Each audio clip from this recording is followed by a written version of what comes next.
not recommended for persons under the age of 12. On a challenging descent in the Himalayas. Landing on runway 02. Questions or concerns? No questions, no concerns, Commander. A passenger jet collides with the side of a mountain. What's happening? No! It really was a shocking moment. But when their most vital piece of evidence doesn't deliver... This is it? Investigators scramble for answers. Could be weather. Loss of thrust. Intruder in the cockpit. But the accidental discovery of a valuable clue... Could it be? ...points to the origins of what went wrong. Come on, come on, come on! That was the eureka moment in this investigation.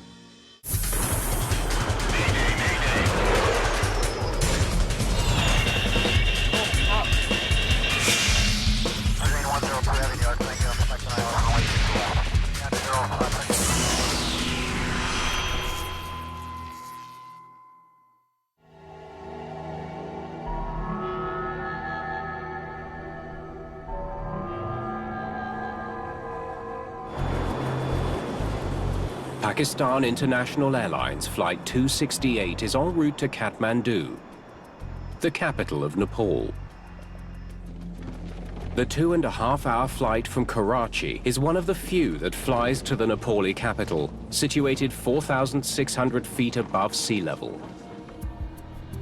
Landlocked between China and India, Nepal is home to 8 of the world's 10 tallest peaks, including the mighty Everest. Kathmandu is a favorite destination for travelers to the Himalayas, many of whom are making their way to Nepal for the start of the popular trekking season. Could I have a tea, please? Among them are Mick Hardwick and his friend Dave Harries, both mountaineering instructors back home in Britain. Thank you. I climbed with them to the Alps. They were certainly very, very good climbers in a variety of different disciplines in alpine work.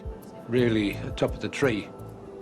They're on their way to climb Annapurna, the 10th highest mountain in the world. Annapurna was certainly an ambitious program, but it wasn't foolhardy. It was well thought out and well planned. It would have been a huge moment for them. It would have been a trip of a lifetime. In the distance, they get their first look at the Himalayas. Hey, have a look at that. Finally.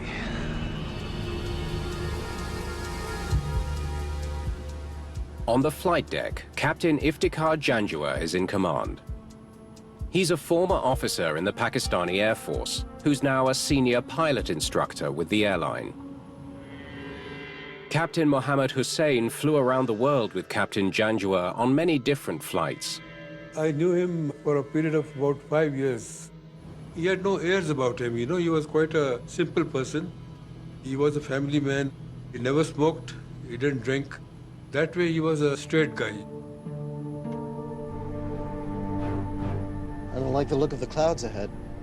The first officer is Hassan Akhtar, a junior pilot with the airline, with almost 1,500 hours flying the Airbus A300. How about we divert around them? Yes, Commander. Agreed. It's nearing the end of monsoon season. Large storms are still frequent along the route. Kathmandu, Pakistan 268. We are 10 to 15 miles right of the track to avoid a buildup en route. To avoid the storm, Captain Janjua notifies Kathmandu Air Traffic Control of his change to Flight 268's approach. Roger, 10 to 15 miles right of track, copied. Could get bumpy. Let's keep them seated. Agreed, Commander. Fasten seatbelt sign is on. We're about to begin our descent into Kathmandu. We are entering an area of turbulence, and I request all of you to remain seated. The descent is always quite scary because the plane seems to be descending forever. You sort of lose track of where you actually are. We're expecting it to be a little choppy. Well, here comes the mountains. Then you're on the runway, and it's always a relief when the plane comes to a halt. I'll take over from here, Octa. Yes, Commander. I have control. You have control. The first officer hands over control of the aircraft to the captain. Flight 268 leaves its cruising altitude as it begins the approach into Kathmandu.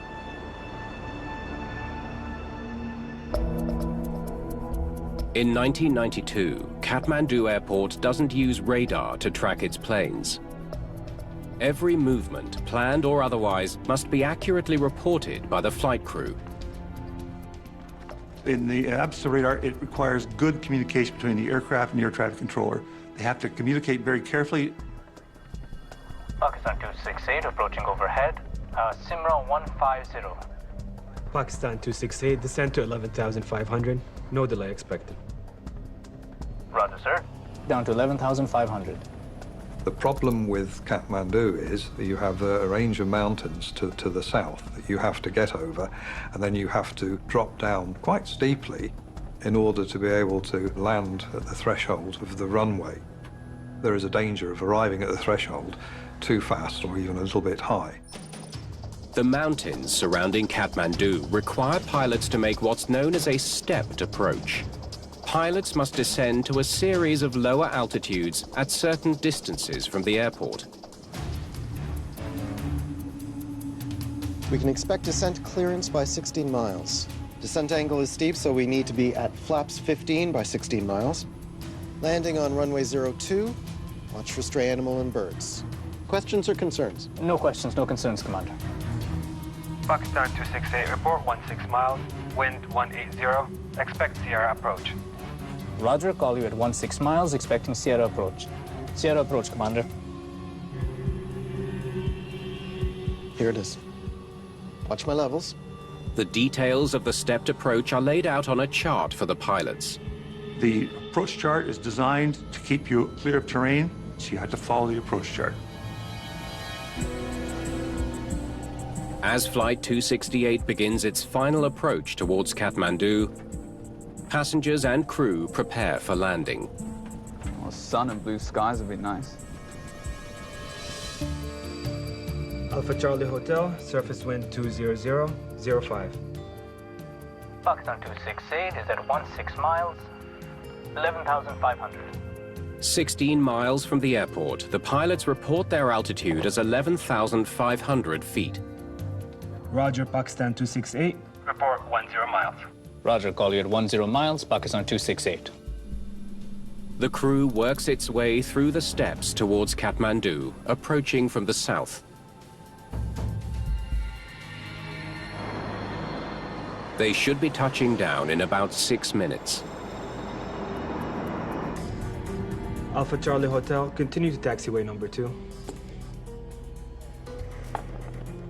Pakistan 268 is at 10 miles. Report your level.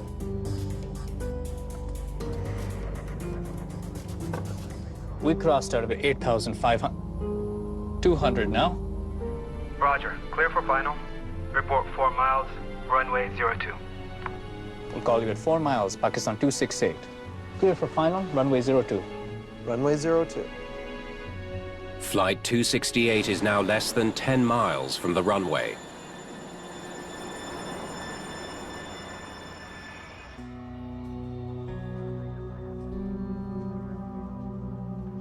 Air traffic control waits for the flight crew's next position report.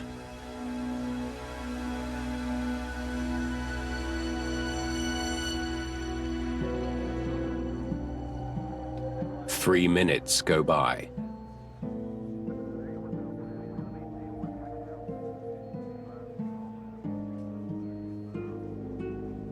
Flight 268 should have reported that they've reached the next step by now. Pakistan 268, report position. Pakistan 268, report position. Pakistan 268, tower. Pakistan 268, this is tower. As the minutes tick by, air traffic controllers come to a horrifying realization. Flight 268 is missing somewhere in the Himalayas. China white is north of 90% pure. He was the biggest drug warlord in the world. He's got 20,000 fighters. This was the biggest stop I've ever had. We had to do something about this. Piecing together the shocking true story Nobody had ever done this before. of how our world was shaped by the deadly global heroin trade. Heroin destroys everything. Narco Wars returns with a brand new season on National Geographic.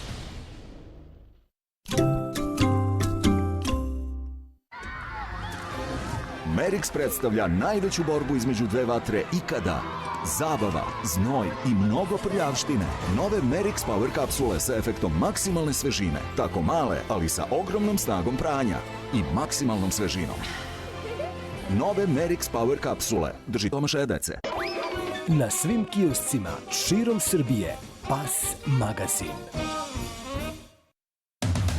Koliko je ljudi jutros otišlo na posao, koji su našli preko halo oglasa? Posle 25 godina ne znamo tačno, ali mnogo. Baš mnogo. halooglasi.com.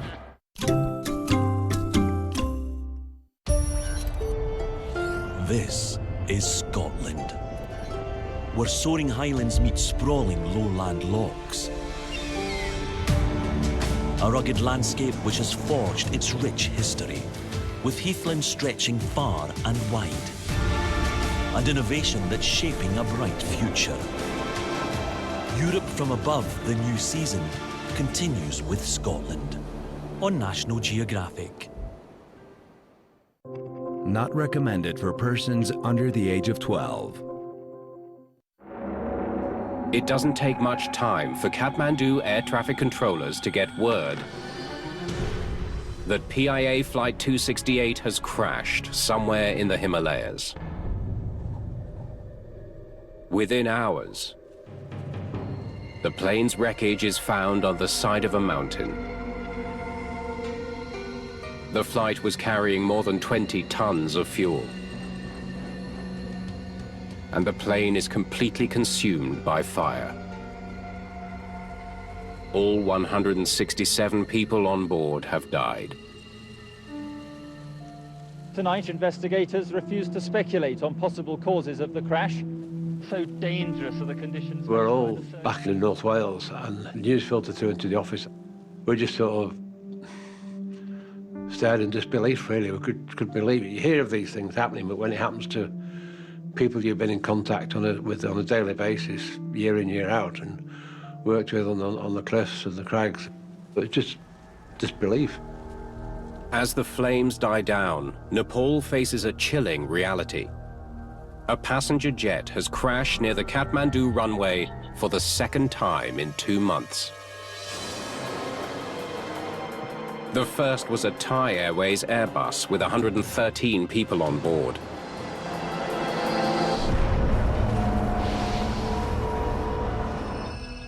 Canadian accident investigator Dave McNair is already in Nepal leading the Thai Airways investigation. There hadn't been an accident in Kathmandu for many, many years. There was the one accident that happened back in July, and then a second accident of a major aircraft at the same place, and it really was a shocking moment. Yeah. Within hours, the Nepalese government launches an investigation into the crash of Flight 268. We need to get there as soon as the weather clears. Already stretched thin by the Thai Airways investigation, the Nepalese ask British investigators for help. Thanks for coming, Andrew. Andrew Robinson from Britain's Air Accidents Investigation Branch is one of the investigators assigned to the case. Let's see what we're dealing with here. My role in the investigation was to look at the engineering aspects of the accident. So I would be looking at the site, the wreckage distribution, the wreckage itself, the components within it, and trying to work out what the impact attitude was, whether all the aircraft was present at the impact site, that sort of thing. Kathmandu Airport is the main hub of Nepal's tourist industry. The pressure is on the team to figure out what caused this accident as quickly as possible. We wanted to find out, obviously, if there was something wrong with Kathmandu Airport or procedures involved in approaching or landing at it. So, yes, there was a huge concern within the aviating community. The Nepalese government deploys the military to help investigators get to the remote crash site, which is more than 7,000 feet above sea level. I was part of the team to go up there to look at the initial wreckage survey. It was quite of a perilous drive to get there. We got to the base camp, and then we had to walk about 2 kilometers up a path to get to the site. It was an emotional walk because as we're walking up, people are bringing the remains down. When we first encountered the wreckage site, you couldn't even recognize an airplane except for the tail. And of course, you could see some of the souvenirs of people had were lying on the ground. A little child's sock was there. So, you know, that related to the people that were on the airplane. But in this case, it was just the aircraft was just totally destroyed. It was just complete obliteration of the aircraft. The team begins examining the wreckage. But conditions are treacherous. The aircraft had crashed into the side of a mountain about 150 feet from the top. And getting about on the site to inspect it was actually quite difficult because the average slope was about 45 degrees. Investigators quickly conclude that it's too dangerous to examine the wreckage on site. The actual workers were Nepalese who had to deal with some steep slopes and had to work very, very carefully to make sure that nobody was injured on the site. As the investigation gets underway, one thing is obvious: Flight 268's final altitude. This is the location of the crash site, 9 miles south of the airport. The aircraft collided with the mountain at an elevation of 7,280 feet. Investigators plot the location and altitude of the crash site. Just below the summit. Where should they have been? Can you pass me that approach chart, please? Thank you. At 10 miles out, he should have been at 8,200 feet. How do you hit a mountain you're supposed to clear by 1,000 feet? You know it hit the mountain, there's no doubt about that, but you don't know why it was as low as it was when it hit the mountain. As yet more mystery swirls around Flight 268, a makeshift morgue is set up outside the airport. The people of Kathmandu must come to terms with a second tragedy in as many months, and pressure builds to find out why that happened. Nepalese soldiers have retrieved the aircraft's black boxes from the wreckage of PIA Flight 268. Put that over there, please. The Digital Flight Data Recorder, or DFDR, contains information about critical aircraft operations and performance. They look pretty banged up. The cockpit voice recorder records conversations between the pilots. They'll both be sent to France, where the data will be downloaded and analyzed. Flight recorders are extremely vital to investigations. The most important part is it really brings you closer to understanding the entire reason for the accident. But until they get the data, investigators must look elsewhere for clues. They hope the air traffic controller can provide some insight. I've been running through every conversation we had and studying my notes. Does anything stand out? They had to deviate around some bad weather. Kathmandu, Pakistan 268. We are 10 to 15 miles right of the track to avoid a buildup en route. The controller tells investigators that the crew reported some storm clouds on the way to Kathmandu. It's usually very hazy in the Kathmandu Valley. In most conditions, when you've got mountains, you invariably have clouds. That's common this time of year. Anything else after that? Standard position reports by the book. Pakistan 268 is at 10 miles. Report your level. We crossed out of 8,500. 200 now. Roger. Clear for final. Report 4 miles. Runway 02. We'll call you at 4 miles, Pakistan 268. He said he'd contact me when he got 4 miles out. But I never heard from him after that.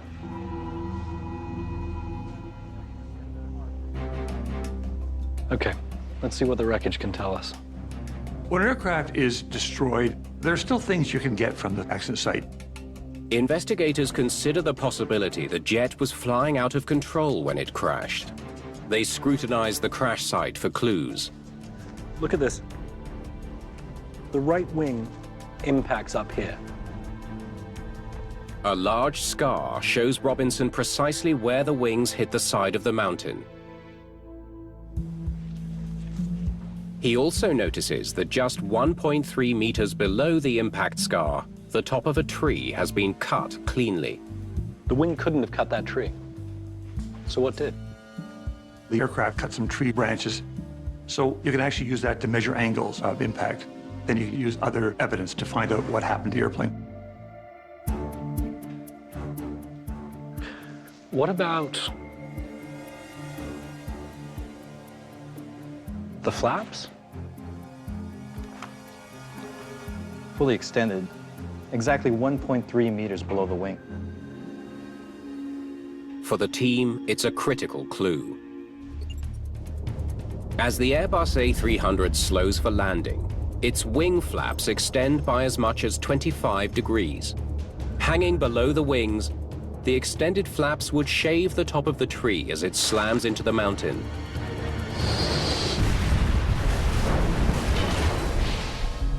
Wings level, no pitch down, flaps extended.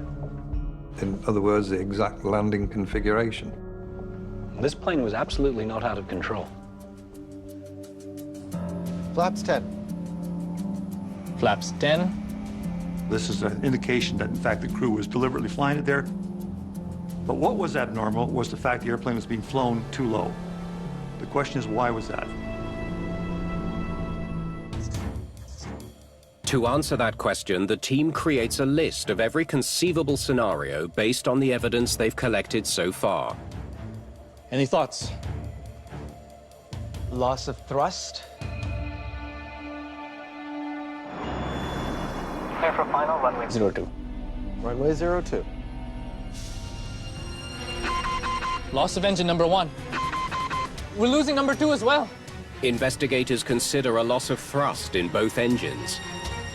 Okay, watch my altitude. Come on, come on, come on!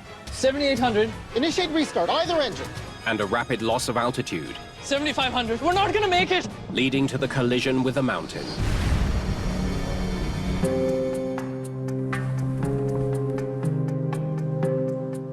Robinson studies what's left of the plane's engines.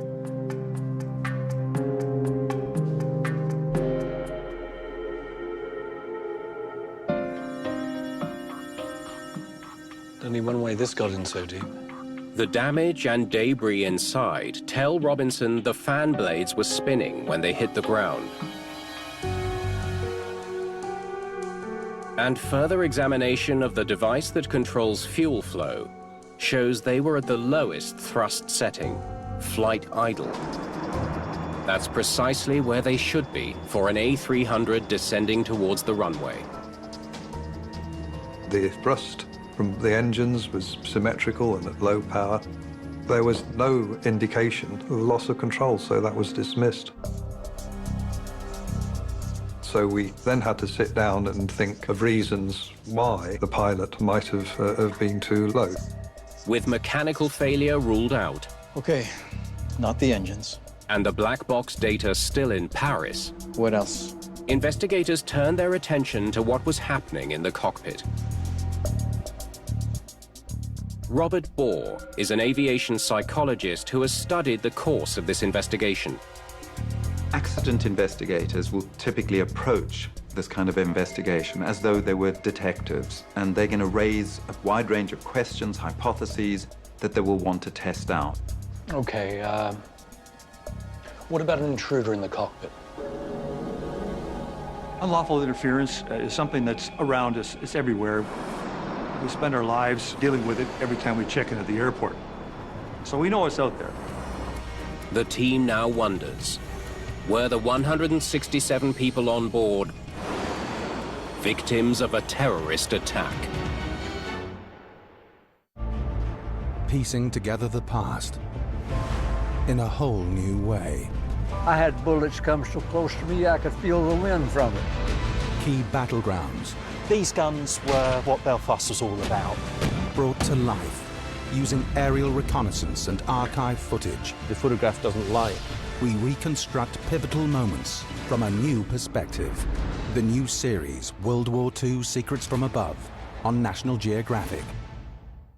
Let's start the pre-flight procedures. This flight went from being routine into a life-threatening crisis. Damn it! In seconds. Do you copy? Who was guilty? Who was to blame? No one notices what's happening. Until it's too late. The new season of Air Crash Investigations Special Report on National Geographic. Not recommended for persons under the age of 12.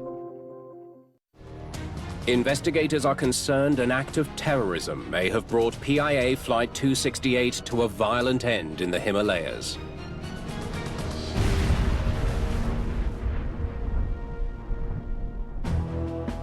Pakistan International Airlines has been on high alert for over a decade, since one of its planes was hijacked for 13 days in 1981. As a result, the airline routinely places armed guards on high-risk routes. There were 4 air guards on this flight. They turn to the passenger manifest for more information. Here, here, here, and here. As often happened in Pakistan Airways flights, there were a number of security guards on board, which would probably tend to suppress unlawful interference. The controller reported that the first officer's final radio call, just 32 seconds before impact, was calm and professional. We'll call you at 4 miles, Pakistan 268. No hint of a struggle. That helps us to understand that on the flight deck, things were pretty normal. The crew were probably therefore not being interfered with by a hijacker. I think we can rule out an intruder. Now what? Could be weather. In Kathmandu, there quite often build up some clouds, and they can develop into thunderstorms or cumulonimbus type clouds. And their suspicion was maybe there was some sort of cloud like that on the approach. This is everything from the time of the accident. Investigators examine weather conditions throughout the flight. The report was cloudy with a potential for storms. But because the crew had deviated around bad weather, Kathmandu, Pakistan 268. We are 10 to 15 miles right of track to avoid a buildup en route. it's unlikely they then flew into a thunderstorm. By now, the team has ruled out all possible external factors for this accident. Flaps were out, engines spinning, no intruder, no serious weather on approach. They're left with only one conclusion. He must not have known that they were flying too low. Clear for finals, runway 02. Runway 02. Next altitude is 6,800 at 8 miles. Now crossing through 7,500, 7,400. That's happening! No! It's clear in this situation that the pilots have built up a picture of the outside world that is not true and accurate, which leads to the crash. However, we have to ask questions why that may be. Investigators look into two possibilities for the flight's dangerously low altitude. Either they ignored their chart and were doing a visual approach, or they somehow misread the chart. Nothing else makes sense. We had no way of knowing why it was too low. So that became a matter of studying the data and having a general roundtable discussion. All right, let's start with the visual approach. Roger, Pakistan 268, report 10 miles. Roger, call you at 10 miles, Pakistan 268. We can save some time by going visual. Watch my speed. We should soon see the runway. On a visual approach, pilots fly based almost entirely on what they can see. Yes, Commander. Visual to runway 02. rather than a predetermined route. Flaps 10. Flaps 10. Flaps 15. Flaps 15. In many instances, visual landings are easier for pilots, Watch for the runway. but with a greater risk of human error. What's happening?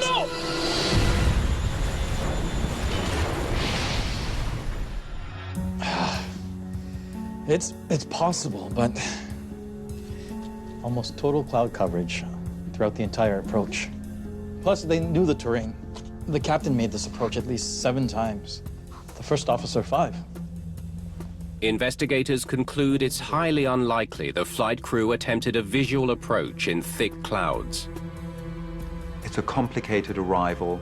It requires a step down at various points toward the runway threshold. And perhaps most significantly, the meteorological conditions were not conducive to a visual approach. Pakistan 268, report 16 miles. The only theory left is that the pilots somehow misinterpreted their approach chart. Sierra approach, Commander. Here it is. Watch my levels. Everything was working technically. There didn't appear to be any interference on the flight deck by anyone. And so the only conclusion that we can take from this is that for some reason, the pilots had clearly misinterpreted data. All right, let's look at this. Investigators hope the flight's black box data, back from Paris, will help solve the mystery. They look at the plane's flight path as the crew prepares for landing. They started their descent. At 16 miles out, they're at 10,500 feet. Then down to 9,500 at 13 miles. 8,200 at 10 miles. Then quickly down to 7,500 until impact at 7,280. The data reveals an astonishing fact. So, 1,000 feet too low, right from the get-go. The approach to Kathmandu is one of the last places on Earth a pilot would risk flying too low.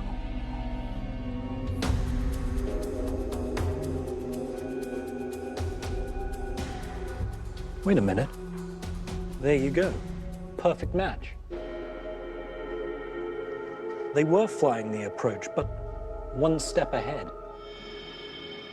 What the aircraft flew was pretty much what the chart said, except that the pilot had got one step ahead of himself. So he's flying the correct altitude for the next position, which was a sort of eureka moment, I think, in this investigation. He's adjusting his descent to hit the lower altitudes. It's no accident. We obviously started to wonder why this should be the case. Still working in the shadow of the Thai Airways crash just 2 months earlier. Are we ready? Let's hear it. Investigators now hope the Pakistan Airways cockpit voice recording will shed light on what happened in the cockpit in the lead-up to the fatal collision. But as the team begins listening to the CVR, they get a gut-wrenching shock.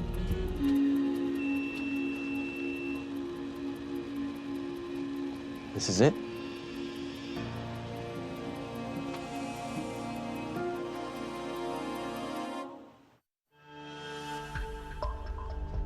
The cockpit voice recording of PIA Flight 268 is playing the last thing investigators want to hear. Silence. But then... We are entering an area of turbulence, and I request all of you to remain seated. The tape has recorded the announcements made to the cabin and conversations with controllers, but not the conversations between the two pilots. Okay, so nothing from the cockpit mic. It's a major setback. Back to the drawing board. Without the full cockpit voice recording, investigators need to find other ways of understanding why the pilots of Flight 268 were flying 1,000 feet too low at every step of their approach.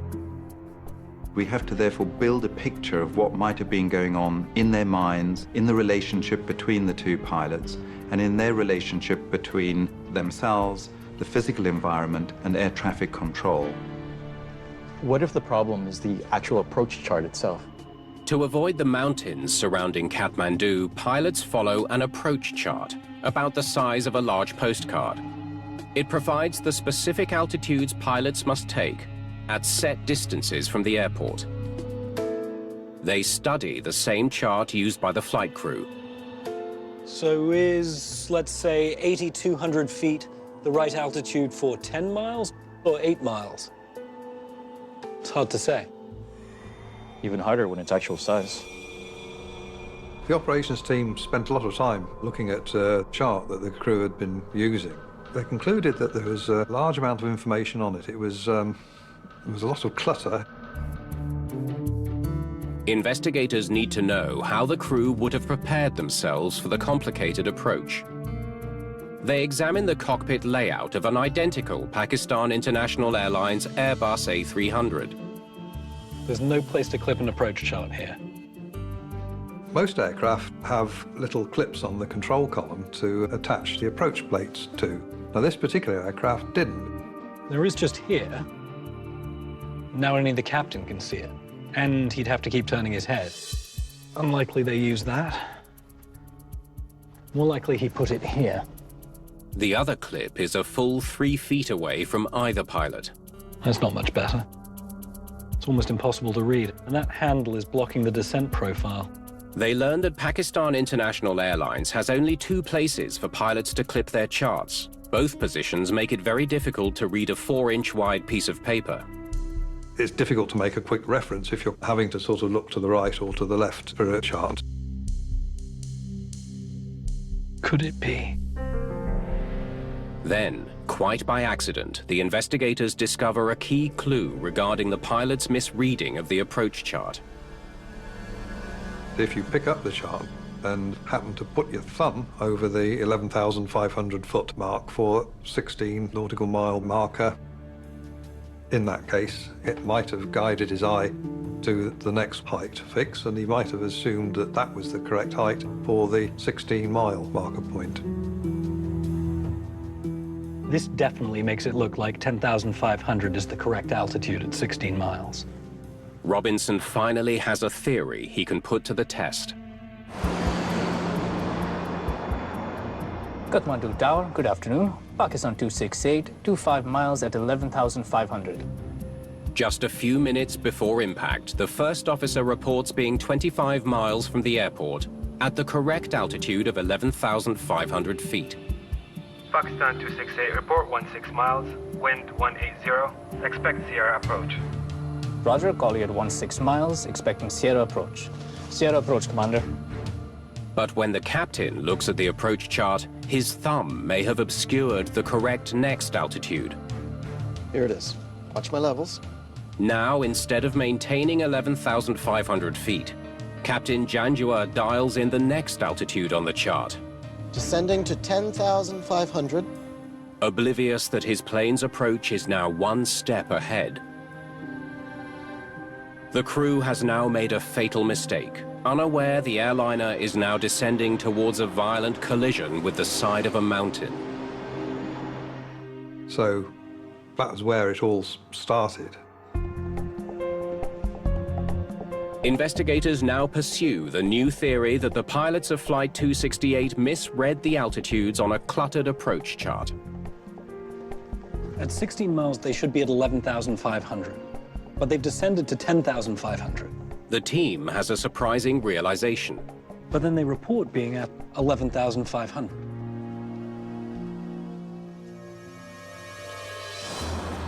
At the 16-mile mark, the first officer reports the altitude they should be at, 11,500 feet. Pakistan 268 is at 16 miles, 11,500. Instead of 10,500, the lower altitude they're actually at.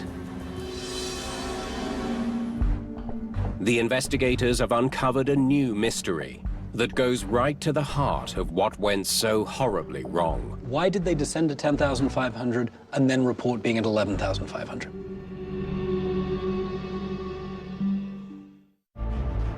Piecing together the past in a whole new way. I had bullets come so close to me I could feel the wind from it. key battlegrounds. These guns were what Belfast was all about. Brought to life using aerial reconnaissance and archive footage. The photograph doesn't lie. We reconstruct pivotal moments from a new perspective.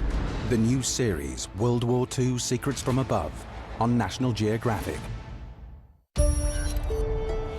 This is Scotland, where soaring highlands meet sprawling lowland lochs. A rugged landscape which has forged its rich history, with heathlands stretching far and wide, and innovation that's shaping a bright future. Europe from Above, the new season, continues with Scotland on National Geographic.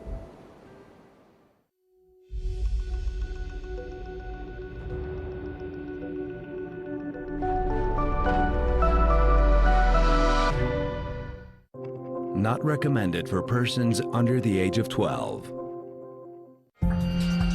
Andrew Robinson's team returns to the flight data, hoping to understand why the pilots of Flight 268 misread and misreported their approach altitudes before the crash.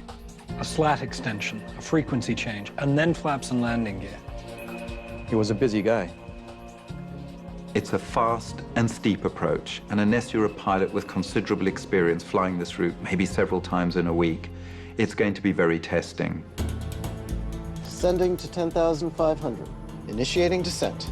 Investigators now believe that as the distracted flight crew approached 16 miles, Throttles to flight idle, slats 15. Their attention was consumed by the demands of the busy descent. Flaps 10. Flaps 10. Flaps 15.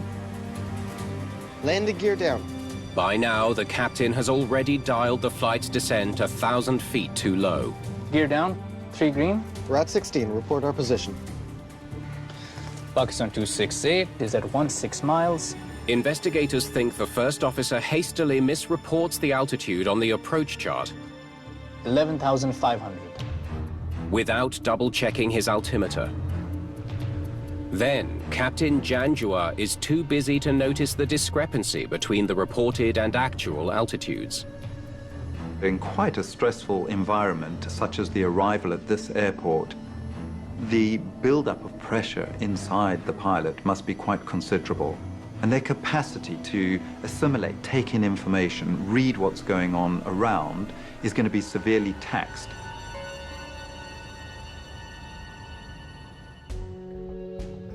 Can we hear his next report, please? Pakistan 268 is at 10 miles. Report your level. We crossed out of 8,500. 200 now. When he makes this report, he's at 8,100 feet. We crossed out of 8,500. 200 now. Roger, clear for final. Report 4 miles. Runway. Both pilots seem to have made mistakes, but air traffic control could have caught them and sounded the alarm. Why did the air traffic controllers not speak up? Why did they not say anything? Investigators head to Kathmandu Airport to find out why air traffic controllers didn't warn Flight 268 it was flying too low before it crashed. I did not know his exact position, so I had no way of knowing the terrain below him was. In this case, without radar, it's really the responsibility of the crew to make sure of where they're flying and their approach. They also learned that pilots flying into Kathmandu often reported being at altitudes lower than the ones specified on the chart. When the mountaintops are covered in clouds, pilots will sometimes dip under them and fly over this valley instead. We crossed out of 8,500. 200 now. If the pilots of Flight 268 had detoured around the mountain, 8,200 feet would be a safe altitude. Radar coverage in this area was not well developed, and therefore it was very much a procedural approach and not one that relied on inputs from the air traffic controllers themselves. They were recipients of information and not really guiding the aircraft in. It all starts with the initial misreading of the chart and spirals forward from there. Investigators believe they've finally developed an explanation for how the tragic accident unfolded. Sierra approach, Commander. The first mistake is made before the 16-mile marker, where the captain likely misreads the approach chart. Here it is. Watch my levels. And enters the altitude for the 13-mile marker, one step ahead. Descending to 10,500. Landing gear down. Gear down, 3 green. We're at 16, report our position. Then, likely distracted by the busy approach, the first officer misreports their altitude. Pakistan 268 is at 16 miles. He reports where they should have been. 11,500. Not where they actually are. Investigators believe that if the captain had caught and checked that discrepancy, the flight's outcome might have been completely different. At that point, there was scope to correct and get back on track. But the profile suggests that they thought they were on the correct altitude and everything stemmed from there. So they carried on being that one step ahead. Flight 268 remains 1,000 feet below the recommended safe altitude for what's left of its fatal descent. We crossed out of 8,500. 200 now. Next altitude, 6,800 at 8 miles. Now crossing through 7,500, 7,400. What's happening? No! 3 minutes after they first misread the chart, they impact the ground. What is quite striking is it is a very difficult approach, and in spite of that, the pilots are actually operating effectively, but not safely. This is at the heart of crew resource management, and that has failed in this accident. In the end, if the plane had been just a few hundred feet higher, it would have missed the mountain and 167 lives would have been spared. In the aftermath of the Flight 268 tragedy, investigators make a number of recommendations to prevent another accident due to a misread approach chart. Chief among them is simplifying the Sierra approach itself to make it less complex and challenging. They also recommend installing air traffic radar at Kathmandu and suggest Pakistan International Airlines install clips on the control columns of all its A300 airplanes. Minor things like the provision of chart clips, installation of radar, it's a gradually improving picture. And things hopefully still will continue to improve. A memorial to the victims of Flight 268 stands at the foot of the mountain where it crashed. They're still remembered by people of my generation. They're still remembered as people who did a lot and would have done a lot more in the world of mountain training.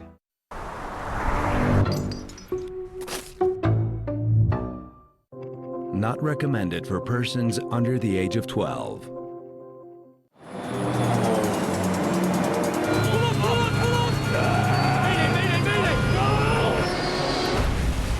A turboprop plane slams into a desert in central Argentina. 22 fatalities. My God. The aircraft was completely destroyed, burned, and the debris was dispersed approximately 200 meters.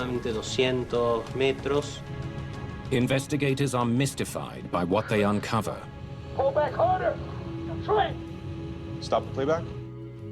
And then they drop like a rock. But exploring all possible causes. Take a look. No failures. Turns up nothing. There's not a single red flag in his record. Until a single microscopic filament provides the first clue to solving the case. What's wrong? I don't know.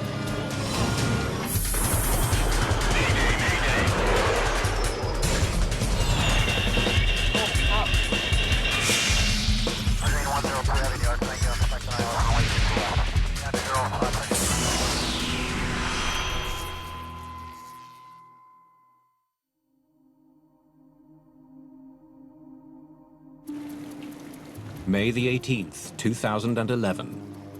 Neuquén, Argentina. Okay, gentlemen, so here's what we're looking at for tonight. Seoul Airlines flight dispatcher is briefing the pilots on tonight's flight to the port city of Comodoro Rivadavia. So what have we got? Any problems along the way? Wind 5 knots, visibility 8 kilometers, light icing, nothing unusual. I filed a standard cruising altitude of 19,000 feet. Okay. Have a good flight, gentlemen. We will. Captain Juan Raffo is flying tonight. He's a seasoned pilot with almost 7,000 flying hours. First Officer Adriano Bolatti has flown with the airline for 6 months. He's monitoring flight instruments and radio communication. You have plans at Comodoro? I do, so I'm glad Carlos let me take a shift. Tonight, Bolatti has swapped shifts with another Seoul pilot, Carlos Piscinato. I had been scheduled to work on that flight, but the co-pilot had requested to work that flight instead. The co-pilot and I got along very well. He was very well versed in the aircraft systems, maintenance, and mechanics. Welcome back. It's been 3 weeks already. There is 1 flight attendant and 19 passengers on tonight's flight. The typical passengers are people who work in the oil wells, people who we came to know that traveled with us often, from Neuquén to Comodoro. Prop RPM. High. Trim position? Check. Anti-ice. As needed. Seoul Flight 5428, you are clear for takeoff. Roger, Seoul Flight 5428, clear for takeoff.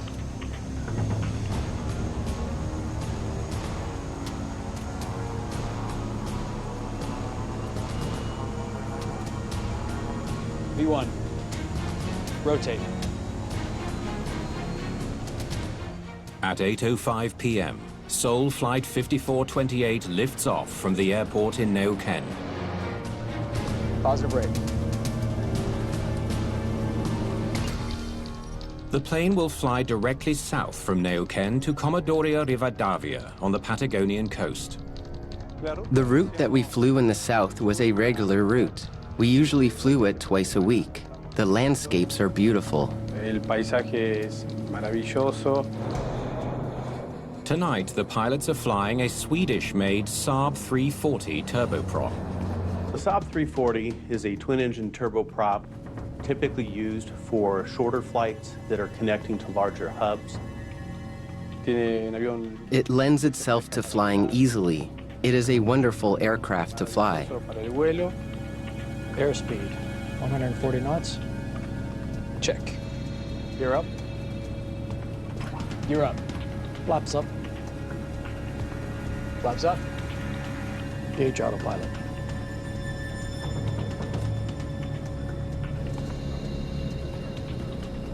The passengers settle in for the 90-minute flight.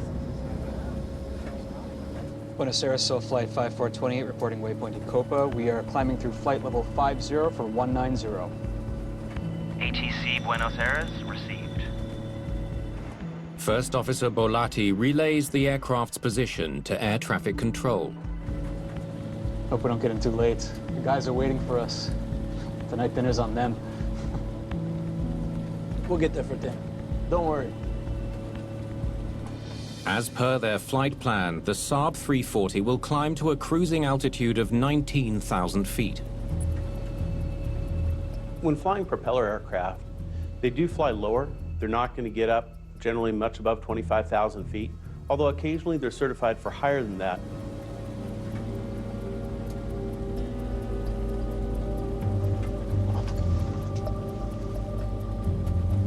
It's like we're picking up some ice. Oftentimes, particularly in mountainous terrain, turboprops will encounter icing conditions. It's very common, so it's generally not an issue. Nothing to worry about. We're expecting some light icing. It should be better when we get to 19,000. When in icing conditions, your first objective is to climb above it. At 19,000 feet, water droplets freeze solid, which keeps them from clinging to the aircraft.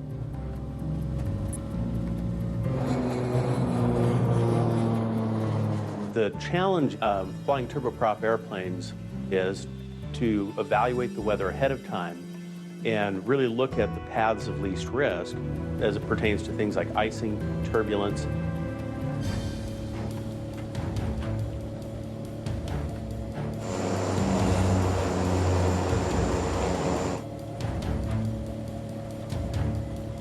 Building up some ice on my wing. With the icing conditions getting worse, the captain changes the plan. Okay, let's get it down to where it's warmer to melt it off. Ask to descend to a lower altitude, 14,000. Roger. Seoul Flight 5428 requesting descent to flight level 140. Seoul 5428, you are cleared to 140.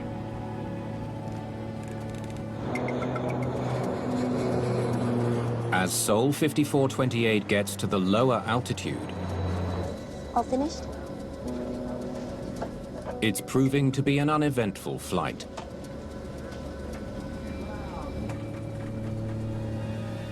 Then, in the cockpit, Feel that?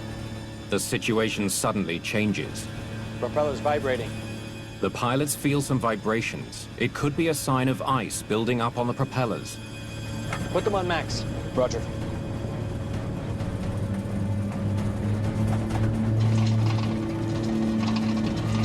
Oh, hell.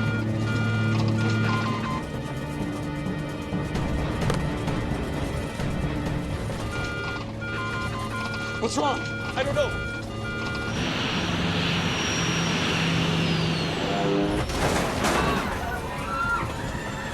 The turboprop is suddenly pitching down and banking. Pull back! Pull back! Pull back harder! The pilots struggle to get the plane under control. Come on! Come on! Come on! Come on! Come on! But they can't escape the dive. Come on! Come on! Radio! Mayday, mayday, mayday! Seoul Flight 5428! Mayday, mayday, mayday! No, no, no! Pull up! Pull up, pull up, pull up, pull up!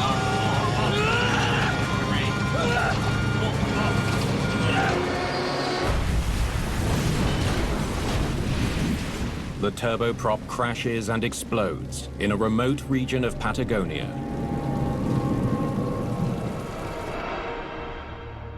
News of the accident hits Carlos Piscinato especially hard.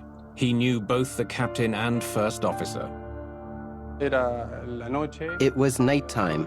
I received a call from a crew member. I realized something was wrong. To get a call at 3 a.m. was not normal. There was just great sorrow for our colleagues. Argentina's Civil Defense Agency sends emergency crews to the crash site. But because of its remote location, on a desert plateau in Rio Negro province, it takes hours for them to arrive.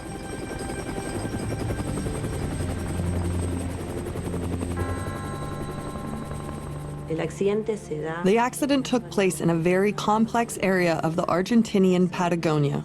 The cold weather and the mountainous range made it very difficult for us to have safe land access. When the crews do arrive, they find that there are no survivors. Following D-Day, the Allies advance across the battlefield of Europe, both sides playing for survival. With expert insights and immersive reenactments, National Geographic takes an unflinching look at this desperate game of advance and retreat. One side has everything to win, the other everything to lose. The brand new season of Hitler's Last Stand on National Geographic.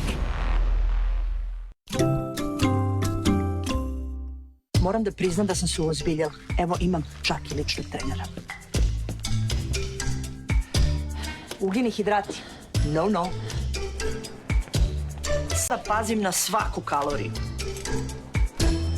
Gledam da jedem češće, ali manje porcije. Marija! Od sutra, ili kako se već kaže. Lidl, jednostavno bolje, povoljnije. Tako, tako, tako je zaprljano. Pa šta, tu je Somat. Otkrite Somat Excellence 4 u 1. Savršeno čisto, čak i na ekociklusima pranja sa niskom temperaturom. Moćna kombinacija praha i gela efikasno čisti. Za odličnu čistoću i sjaj. Uz uštedu energije. Prljavi sudovi? Pa šta?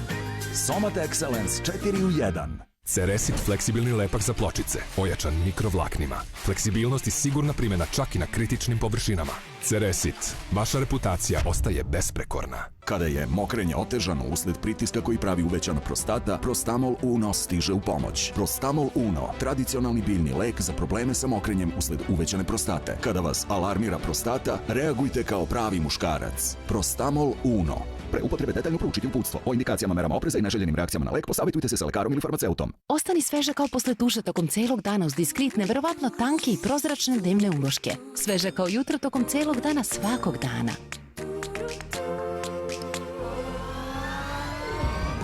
Svežina se vidi diskrit. Pre prvog osmeha, pre prvog pokreta, pre testa, izaberite Femibion. Kombinaciju folne kiseline i metafolina koji vam pomaže da povećate vaš nivo folata podržavajući zdrav razvoj vaše bebe. Femibion, broj 1 vitaminski suplement za trudnice od planiranja trudnoće do kraja perioda dojenja. China white is north of 90% pure. He was the biggest drug warlord in the world. He's got 20,000 fighters. This was the biggest stop I've ever had. We had to do something about this. Piecing together the shocking true story. Nobody had ever done this before. Of how our world was shaped by the deadly global heroin trade. Heroin destroys everything. Narco Wars returns with a brand new season on National Geographic. Not recommended for persons under the age of 12. Argentinian investigators examined the crash site of Seoul Flight 5428. They need clues that might explain what brought the plane down. 22 fatalities. My God. It's always a shock to have an accident of this magnitude. One has to set their emotions aside and be professional and serious about the job one has to perform. Augusto de Santis is coordinating the technical teams from Argentina's Civil Aviation Accident Investigation Board, or JIAAC. All right, let's start here, work our way out. It's de Santis' job to determine what brought down Seoul Flight 5428. But it will be challenging. There is little of the turboprop left to examine. The aircraft was completely destroyed, burned, and the debris was dispersed approximately 200 meters from the first point of impact.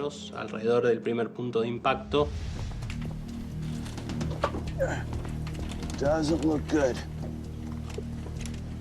Two key components, the flight data recorder and cockpit voice recorder, are found intact, but they are severely damaged.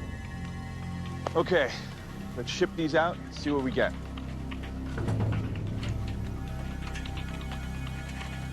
The first thing we did was send the data recorders and the cockpit recordings to the NTSB in the United States. Next, investigators look for signs that indicate how the plane hit the ground.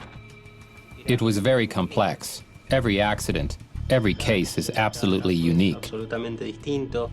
Most of the debris is in front of the impact point. The aircraft's initial impact left a 4 to 5 meter crater. That indicates a very hard initial impact. Must have crashed at a pretty steep angle. This pattern showed that the aircraft was out of control when it crashed, with a great dive angle, which is what caused the crater. The debris field was relatively small. Catalog every piece, no matter how small. Wreckage is brought to a temporary facility near the accident site. Because the crash was so catastrophic, many of the pieces are almost unrecognizable. Identifying each and every one is a painstaking process. The first priority for investigators is to determine if certain parts of the plane are missing. A key component, like an aileron detaching from the plane mid-flight, could have caused the crash. So it's all here? Okay then. Engines. With no evidence of a breakup before the crash, the investigators focus on the engines. We initially tried to evaluate the engine damage to determine if they were providing power to the aircraft at the moment of impact. The remains of the turboprop's 2 engines are sent for analysis.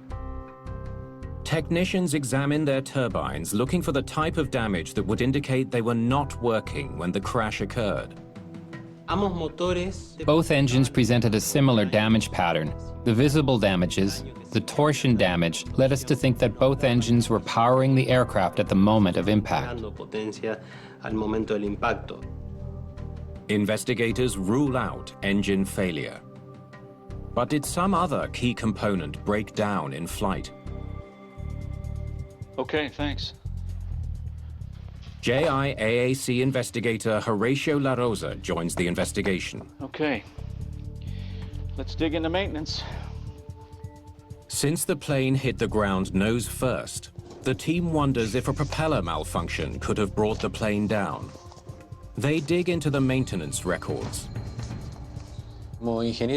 As an aeronautical engineer and manager of the technical research, the main role was to review the technical documentation. It says the prop maintenance was incomplete. Investigators have discovered an airworthiness directive that wasn't carried out. The order required the base of the propeller blades to be inspected for cracks. Hey, I got something. They missed an inspection. Could a missed crack at the base of the propeller be the culprit? Investigators inspect what's left of the propellers to see if they were working at the time of impact. Prop blades are pretty charred. Some markings here. It's tough to say for sure if they were spinning at impact. Let's see where the propellers ended up. Based on the position the components were found and on their condition, we could check if they had been working or not at the moment of impact. If an engine's propeller blades are working at impact, they are projected away from the crash site. If they aren't working, they stay near. Left engine prop is here. Investigators discover that the broken propellers were some distance from the rest of the wreckage. The prop blades are some of the furthest pieces from the point of impact. They were spinning. The great distance in which the fragments landed gives the impression that the propellers were functioning at impact. Back to square one. Investigators are no closer to explaining why Seoul Flight 5428 plummeted violently to the ground, killing everyone on board.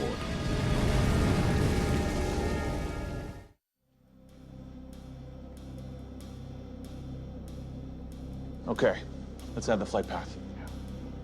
Investigators now turn their attention to the weather conditions on the night Seoul 5428 crashed. This is the flight path from Neuquén to Comodoro. Look what's waiting for them here. They flew right into this cold front. The information showed that there was severe icing. Ice on a plane can lead to disaster. In 1997, Comair Flight 3272 was on approach to Detroit Metropolitan Airport in near freezing weather when the Embraer turboprop stalled and crashed. All 29 people on board were killed. After months of investigation, the cause was finally revealed. A thin layer of ice had formed on the plane's wings, causing it to lose lift.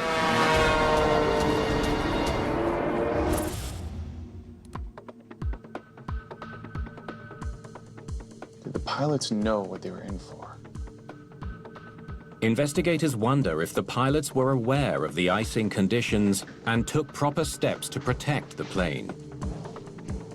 It's something only one person can answer. You were the flight's dispatcher that night. The airline's flight dispatcher provided the crew with crucial information. A dispatcher tells you about the passengers you will have on board, the amount of fuel you will need to go from one destination to another, and they provide you with weather conditions for the entire route. You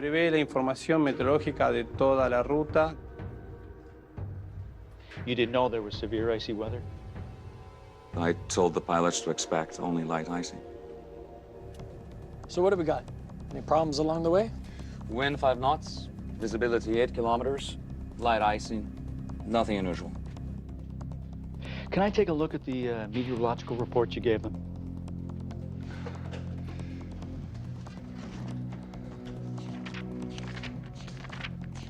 There you go.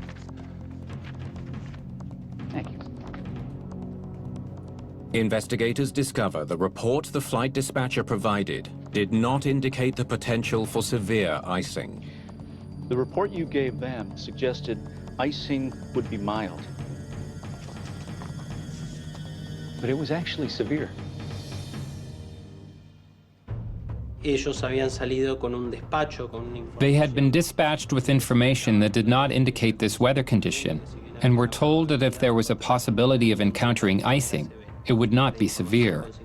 The information in the meteorological report showed a possible icing situation, but not as critical as they found it to be.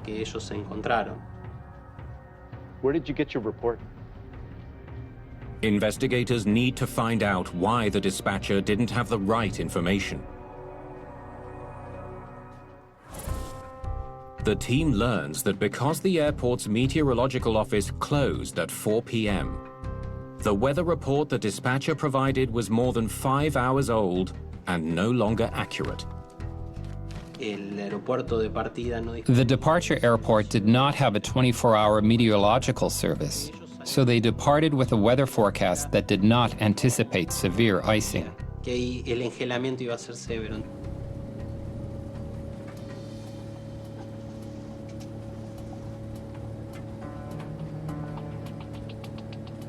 Looks like we're picking up some ice. Nothing to worry about. We were expecting some light icing. I believe the crew was surprised by the severe icing conditions. They were not expecting to find such conditions during their flight. But establishing that the pilots encountered more severe weather than they expected is not enough to prove that ice brought down their plane. In icing conditions, pilots use the plane's anti-ice protection. On the Saab 340A, that consists mostly of pneumatic boots made of rubber. The boots inflate and break up the ice on the wing's leading edge. To determine if the anti-icing system was activated on the night of the crash, investigators examine a key component recovered from the wreckage, the Saab's central warning panel. It's a panel located at the center of the cockpit that both pilots can see. It's composed of a series of light indicators that warn if there's an abnormality in any of the plane's systems. Investigators analyze tiny filaments attached to each of the indicators. When they are lit, electricity is sent through the filaments. If they were on during impact, the hot filaments would stretch, not break. The team discovers a filament is stretched.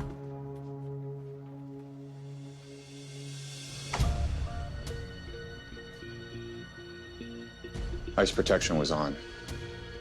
It's a tantalizing lead for investigators. But did a malfunction of the ice protection bring down Seoul Flight 5428?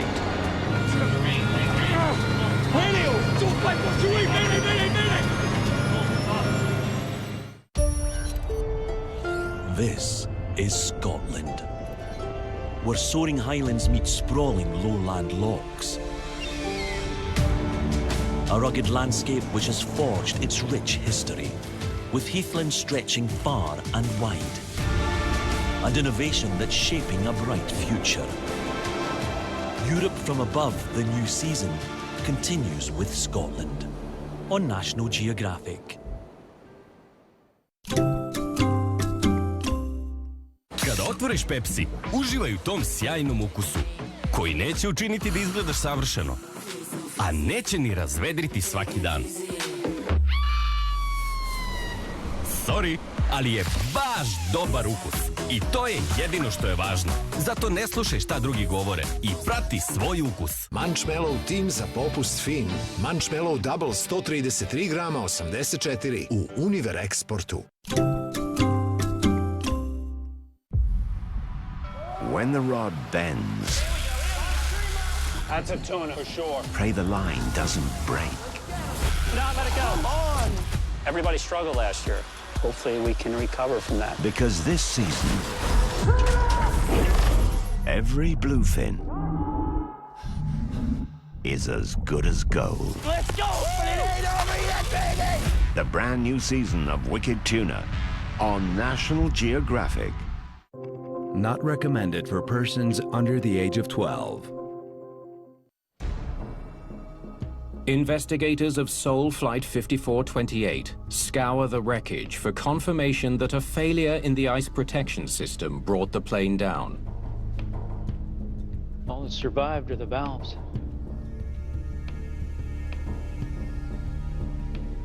Okay. Let's get them checked out.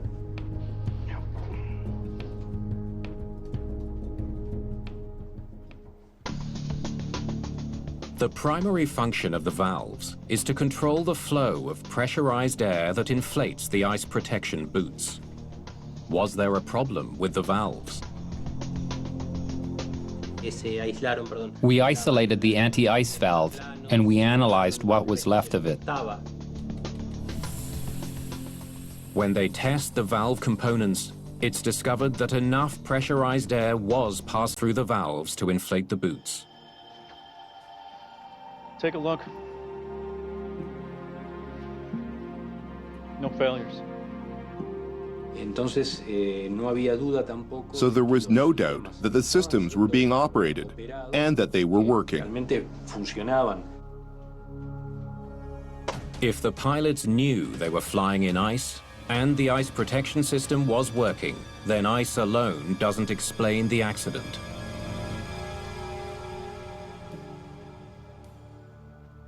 The team has finally received the flight data recordings from Washington. This information is crucial for uncovering the true cause of the crash. Let's see their airspeed. Okay. The information from the recorders was vital to figuring out a lot of the things that the naked eye, or the elements picked up and analyzed at the crash site, could not reveal. Okay, look here. Their airspeed dropped to 129 knots, then 126 knots. They're in ice. They should be speeding up, not slowing down.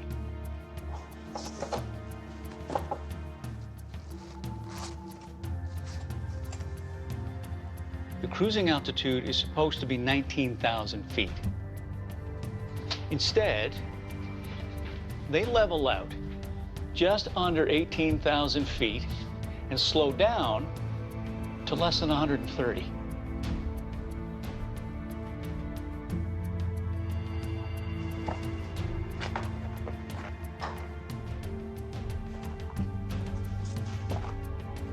The aircraft flight manual says that when climbing in icing conditions, the minimum speed is 160 knots.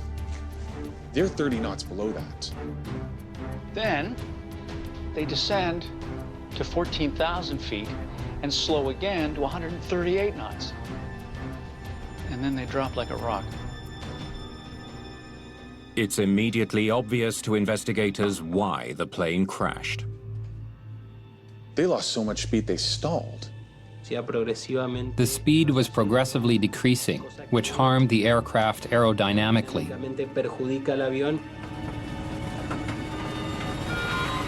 Oh, hell. And took it to a final stall and loss of control. You pick up ice, you should increase your speed. Pretty basic. Why didn't these guys do that? If the speed decreases, the pilot must increase all power to try and get out of the situation to maintain the speed of flight. Let's see their power settings. The investigators need to find out how the pilots could have let the plane slow to the point of stalling.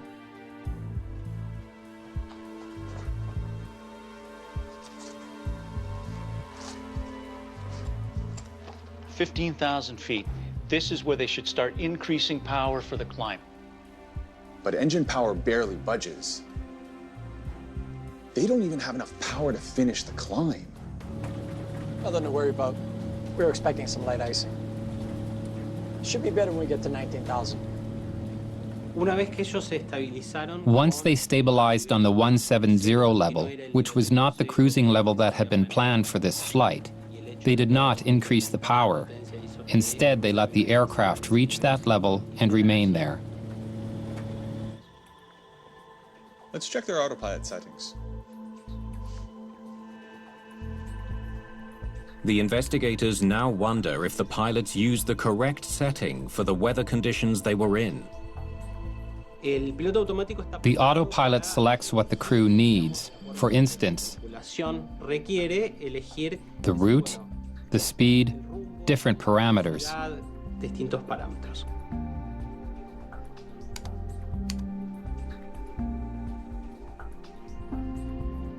It was set to vertical speed after they leveled off. Vertical speed is one of the autopilot modes used to gain altitude during flight. Vertical speed mode is going to allow you to climb or descend at a predetermined foot per minute. So if you select 700 foot per minute, it'll climb at 700 foot per minute. The purpose is to make climbs and descents faster. But to do this, the autopilot will maintain a steep climb angle at the expense of speed. Vertical speed? Does that make sense? In this flight, we found that the vertical mode was selected, and we compared this information to the aircraft's manual on how to fly under these conditions. When investigators dig into the flight manual, they discover that the autopilot setting the pilots chose was wrong. That's their mistake. The pilots should have selected a different autopilot mode that maintains airspeed, not rate of climb. In vertical speed mode, the autopilot put the aircraft in a higher pitch in order to maintain the desired rate of ascent. In icing conditions, that's a problem. It's going to expose the whole underside of the wing, and you're just going to pack on ice even faster. The situation is made worse by the lack of anti-ice protection on the belly of the aircraft.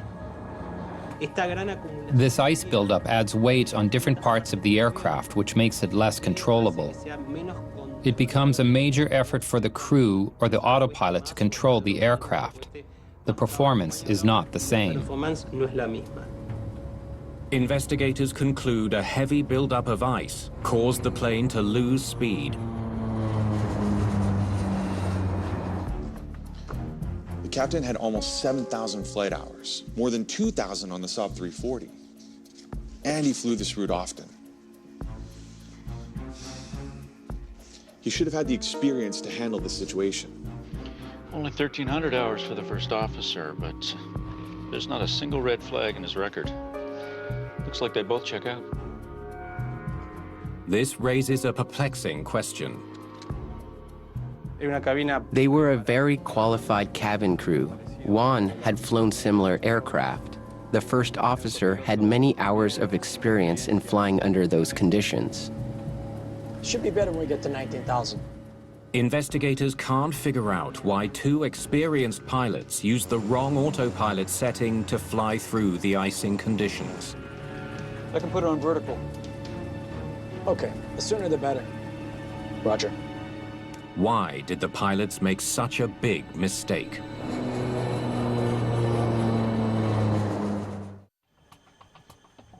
Okay, from the top, right after takeoff. Airspeed 140 knots. Check. Investigators hope the cockpit voice recorder of Seoul Flight 5428 will shed light on why the pilots chose the wrong autopilot setting for the icing conditions. Flaps up. Engage autopilot. The team wants to know, were the pilots aware of ice early enough to prevent a dangerous level of buildup? It was crucial for us to obtain that information. It was one of the most essential elements for us to understand what was happening, and also in providing us with information to analyze. Hope we don't get them too late. The guys are waiting for us. Tonight dinner's on them. We'll get there for dinner. Initially, what we heard could be said to be a normal operation. They had a personal conversation that had nothing to do with the operation. So when did they hit the ice? Investigators listen for confirmation that the pilots were aware of the icy conditions.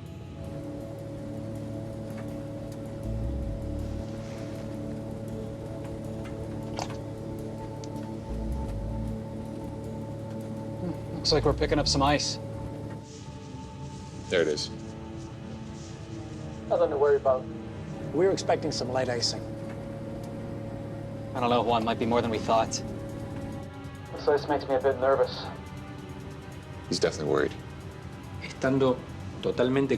They were aware that there was ice buildup and that it was progressing. Should be better when we get to 19,000.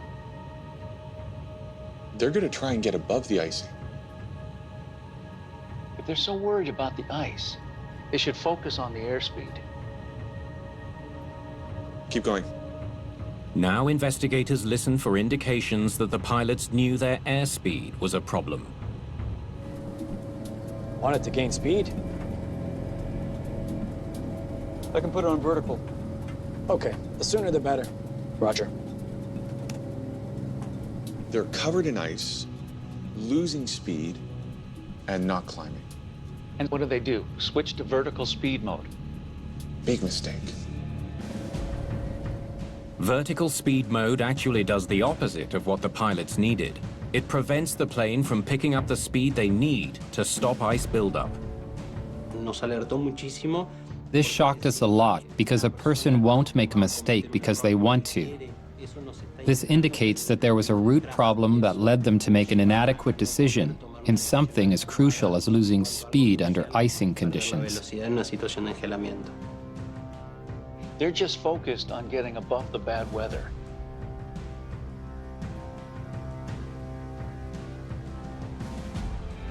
They can't. They're carrying too much ice to climb any higher. Keep going. Building up some ice on my wing. That's when the crew began to observe the ice buildup on both wings. Okay, let's get it down to where it's warmer to melt it off. Ask to descend to a lower altitude, 14,000. Roger. Seoul Flight 5428 requesting descent to flight level 140. Go to 14, melt the ice. Not a bad idea.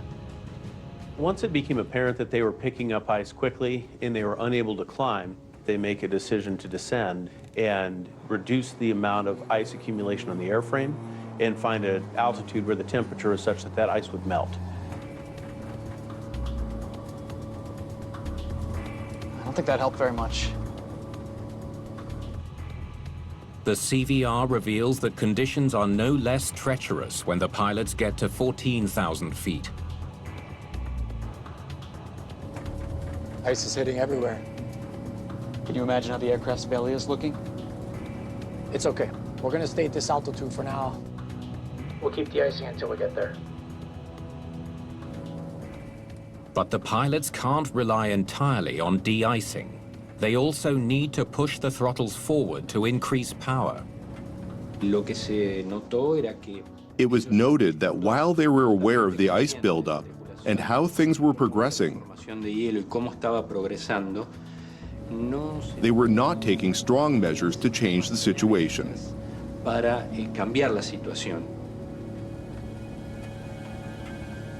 Feel that? Propeller's vibrating. First sign of stalling. The turboprop is on the verge of an aerodynamic stall. Oh, it's because there's too much ice on the propellers. Put them on max. Roger. Propellers? They're misreading the signals from the plane. They believe that the cause of the vibrations was that the propellers had too much ice buildup. When an aircraft's propeller accumulates too much ice, the plane can begin to shake or buffet. Increasing the propeller's speed can be effective in dislodging it.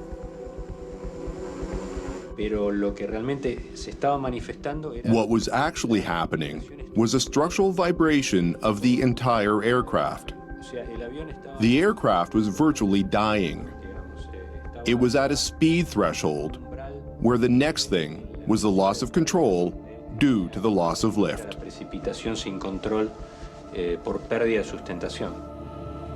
What's wrong? I don't know. That's the stick shaker. How do they not realize that they're stalling? The stick shaker is a device that actually will shake the control yoke in order to very viscerally communicate to the pilot that you have a low-speed event and prompt the pilot to action. But what the investigators hear next is most troubling of all. Pull back! Pull back! This is Scotland, where soaring highlands meet sprawling lowland lochs. A rugged landscape which has forged its rich history, with heathlands stretching far and wide, and innovation that's shaping a bright future. Europe from above, the new season, continues with Scotland on National Geographic. Nezgodno mesto, koga briga? Za usisivač to je igra. Fleksibilan, najsnažan. Lako je praviti se važan. Radi i noga ako mora. Četka se skida kakva fora. Čistite lako. Uz Unlimited 7 usisivač maksimalne snage i neograničene fleksibilnosti. Moćan i fleksibilan. Bosch. Dobar dan, izvolite.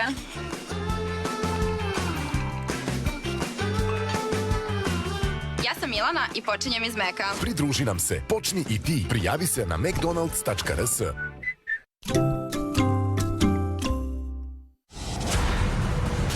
It's a necessity to get out and capitalize in this time of year.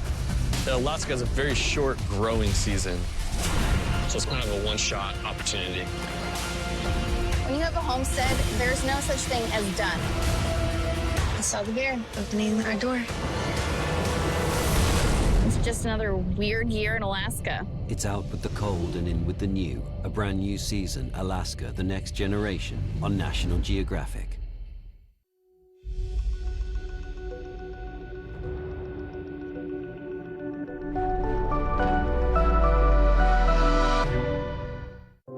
Not recommended for persons under the age of 12.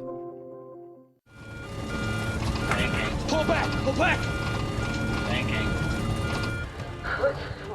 Investigators are surprised by how the pilots respond when the plane begins to stall. Pull back! Pull back! They're trying to level the plane. Unbelievable.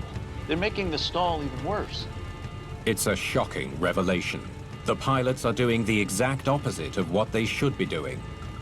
When they encountered that stall event, what they should have done is pushed forward enough to break that stall and not being so worried about losing altitude, but rather regaining their airspeeds.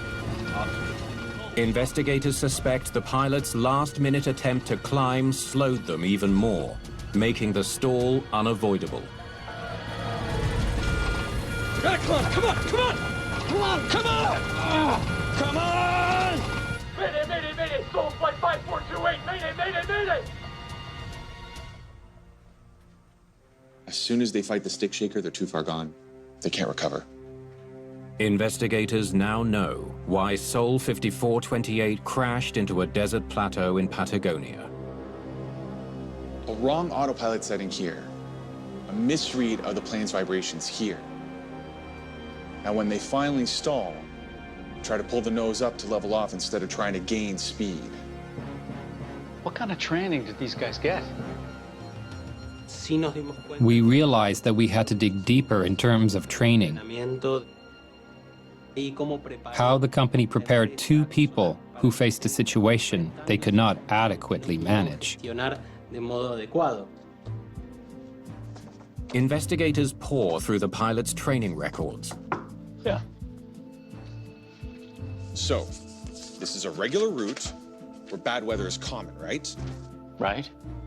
Guess what's left out of the training program? Training on the anti-ice system. The flight simulator they used couldn't even simulate flying in icy conditions.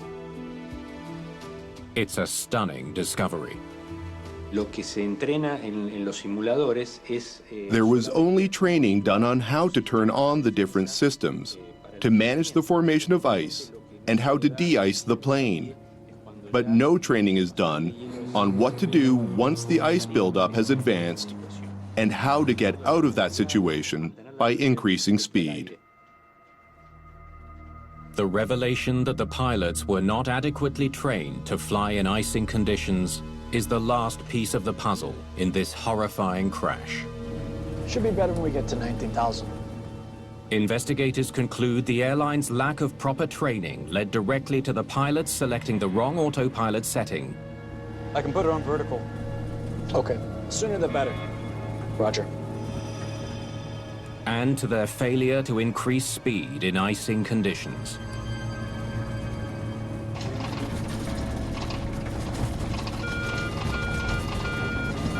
Oh, hell. What's wrong? I don't know. The result was a stall, which they mishandled. Pull back! Pull back! By fighting the plane's stick pusher safety feature. They understood the situation they were in because they were aware of the ice at all times. Pull back harder! The problem was that the actions they took were not effective enough in order to mitigate the situation. Pull up, pull up,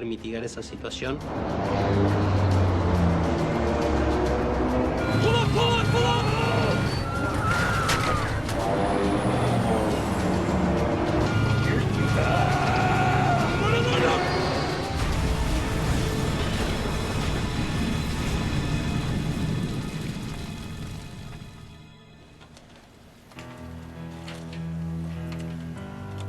In the final report, investigators recommend sweeping changes to training at all levels of commercial aviation in Argentina.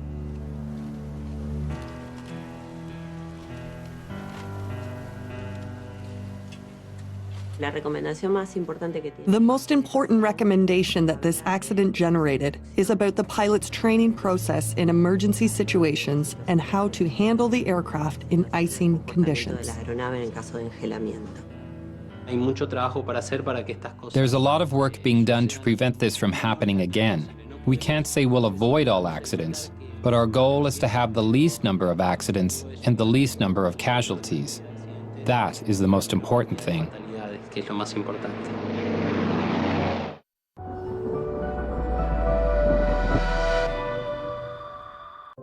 Not recommended for persons under the age of 12.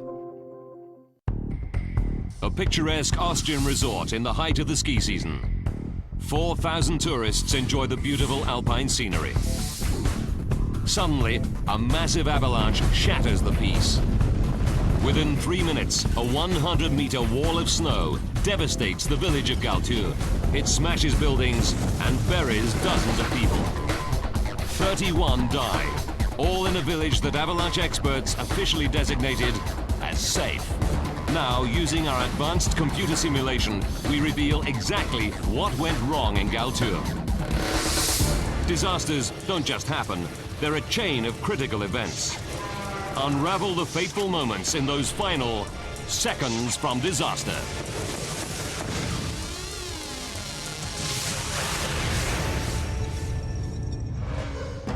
Europe, Austria, Galtur, February 1999.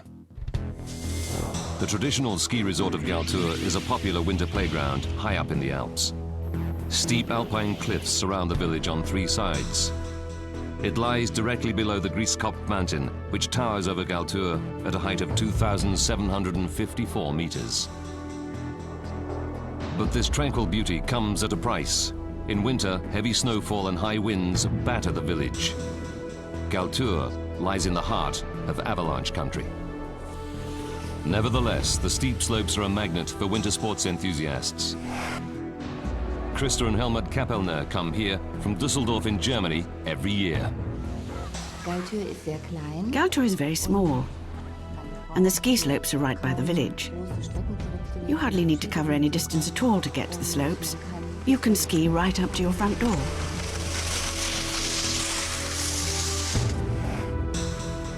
"33-year-old British firefighter Jason Tate, his wife and 2 children, are staying in a chalet on the eastern edge of Galtur. His brother Jonathan and his family are with them. The holiday was a kind of trip for a lifetime, as it were, and it was our first time away skiing with the kids. That's what was important to us. But their trip of a lifetime is far from ideal. The weather is terrible. The area has endured over 2 weeks of almost continuous snowfall. The authorities issue a series of extreme weather warnings, and they shut down the ski slopes. Then, on February 18th, the threat of avalanches forces the authorities to close the only road leading into Galtur. Almost 4,000 people are cut off from the outside world. The weather continues to deteriorate, and now it's more than just heavy snowfall. Huge winds batter the cut-off valley with recorded speeds of 120 kilometers per hour. At 7 a.m. on February 23rd, Galtur's mayor calls an urgent meeting of his avalanche emergency team. They believe the risk of an avalanche is now high. Galtur's authorities log on to the avalanche warning service. It confirms their fears. The whole area is on danger level 5, the highest avalanche alert. But the center of the village has never been hit by a major avalanche in living memory and is classified as an official safe zone. So the committee decides that as long as people stay within the boundaries, they will not be in danger. With little to do, Christa and her husband Helmut venture out to the Café Gunther. They stay within the safe green zone. The people of Galtur said you didn't have to be afraid because nothing would happen. After all, the village had been set up and constructed with safety from avalanches in mind. Galtur has 3 color-coded avalanche hazard zones. In the high-risk red zone surrounding the village's outskirts, no building is allowed. In the potentially dangerous yellow zone, all houses and hotels are reinforced. The green zone, the heart of the village, is considered safe, a place beyond the reach of any avalanche. The heavy snow continues throughout the day. 3:59 p.m. High on the Grieskopf mountain, the snowpack creaks under its enormous weight.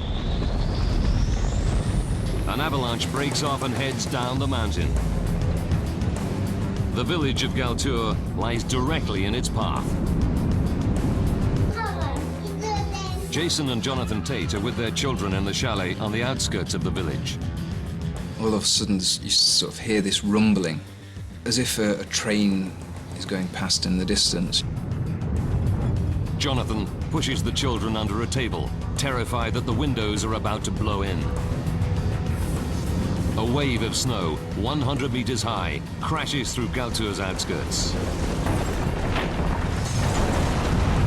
50 seconds after 4 p.m., the avalanche thunders down the street as Krista and Helmut Kapellner return to their hotel.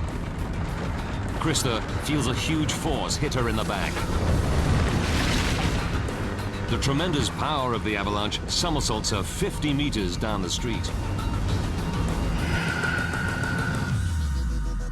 4:02 p.m. The avalanche finally peters out 100 meters inside the green zone, the safe zone that is the center of Galtür. The full force of the avalanche has blasted German tourist Krista Kapellner off her feet and along the street. Krista finds herself trapped in an icy tomb. A pocket of air is keeping her alive. Shocked villagers immediately get to work to try to locate survivors. The rescuers have no idea where people are buried. They work in lines, probing the snow with metal rods to help locate hidden bodies. Jason and Jonathan Tate's chalet is at the very edge of the avalanche path. It escapes undamaged. The brothers set out to see if they can help with the rescue effort. We kept passing people coming away from where it had been, holding their heads and shaking their heads and what have you. It was quite concerning. We thought, well, you know, what are we walking into here? What faced us was absolutely shocking. The whole hotel was literally uprooted and turned over. You know, to see a whole building turned over like that is something to behold, the power of nature. As darkness falls, the temperature plummets to -9 degrees Celsius, well below freezing point. But a greater threat than cold is asphyxiation. For people buried under the snow, the difference between life and death is now a matter of minutes. The village mayor is desperate for help. Frantic calls go out to the emergency services in Landeck, the nearest town 40 kilometers away. But the calls are in vain. Helicopters are ready and waiting, but the snowstorm has cut off the entire valley. It's 5 p.m. All over Galtür, volunteers desperately probe the snow for the missing. But as minutes turn into hours, it increasingly becomes a search for the dead. Krista Kapellner knows that the oxygen in her air pocket is getting dangerously low. She's unaware that a rescue team is close by. With them, a search dog, Heiko, is trained in avalanche rescue. Krista begins to lose consciousness as the last of her oxygen is exhausted.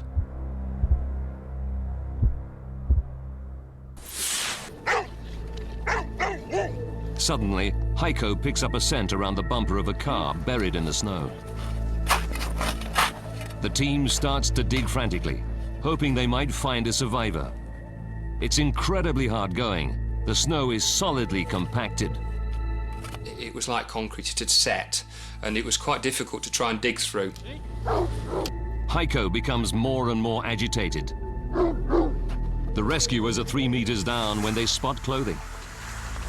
It's Krista. Barely alive, she has severe hypothermia. She needs medical help urgently. The following morning at dawn, the weather clears, and emergency helicopters from Landeck arrive to start airlifting out the injured. Survivor Krista Kapellner is one of the first to be evacuated. As she recovers from her ordeal in hospital, her thoughts turn to her missing husband, Helmut. After a while, it dawned on me what must have happened. I had worked it out for myself by then. If he'd not been found yet, he simply could not have survived that cold.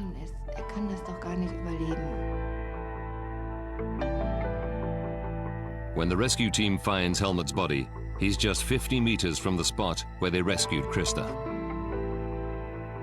Helmut is one of 31 victims who die in Galtür.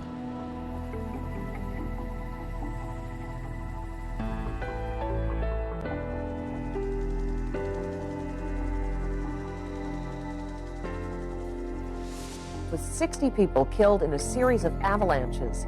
The latest struck Tuesday in the small town of Galtur. The disaster attracts international attention. Avalanche expert Art Mears from Colorado flies in by helicopter. With over 25 years' experience, Mears understands all too well the devastation that an avalanche can wreak. You could still see pieces of people's lives embedded in the debris, dolls, somebody's hairbrush. This was still visible, slowly melting out of the debris. And of course, there was extensive devastation to the buildings. But what puzzles Mears and other experts is that the avalanche penetrates the heart of the village, the one part of Galtur everyone thinks is avalanche safe. It's clear that Galtur's avalanche hazard zones totally failed. Scientists calculated the hazard zones on a worst-case scenario, based on studies of 150 years of avalanche activity in the valley. But this avalanche has swept through the high-risk red zone, continued through the medium-risk yellow zone, and penetrated the green zone, the very center of Galtur. How could the sophisticated computer model prove so disastrously wrong? By rewinding the events of that fateful day and analyzing in detail the official investigation, we can now reveal what happened at Galtur.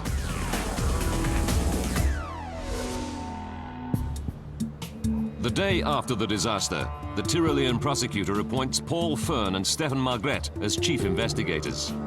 Both men are from the Swiss Federal Institute for Snow and Avalanche.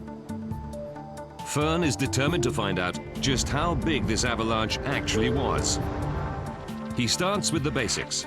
He studies the weather data to check out the snowfall and see if there's anything out of the ordinary. The usual weather in wintertime, especially in January, is a mix of snowfalls and then nice weather. But when Fern checks weather reports for the end of January 1999, he spots something intriguing. Fern calculates that snowfall for the area is an incredible 3.8 meters, 6 times the seasonal average. Enough to create a massive avalanche. To find out exactly how large the avalanche is, Fern and Margret must fly to the very spot where the mass of snow broke away, the summit of the Grieskopf mountain. Fern measures the size of the fracture zone, the site where the avalanche broke away from the mountain. It's over twice the size he expects. Fern calculates that the avalanche weighs an incredible 170,000 tons. Even the most continuous snowfall in the weeks leading up to the disaster can't explain the size of this avalanche. Where has the extra snow come from? The investigators return to the weather records. They find that between January 27th and February 23rd, strong northwesterly winds pound the Galtur region. High on the mountains, these winds travel at 120 kilometers per hour. Enough to move up to 30 tons of snow in just a few hours. The power of the wind, combined with the orientation of Grieskopf mountain, causes an extra 2 meters of snow to collect above the village. But the amount of snow creates yet another puzzle for the investigators. A 170,000-ton snow ridge would not normally be able to support itself. It would break off long before it got this big. Every mountain peak has one or more snowcaps, which form when successive layers of snow fall on top of each other. Some layers are made of snow crystals that are weaker than others. When snow builds on a weak layer, that layer can give way, causing the snow on top to slide off and trigger an avalanche.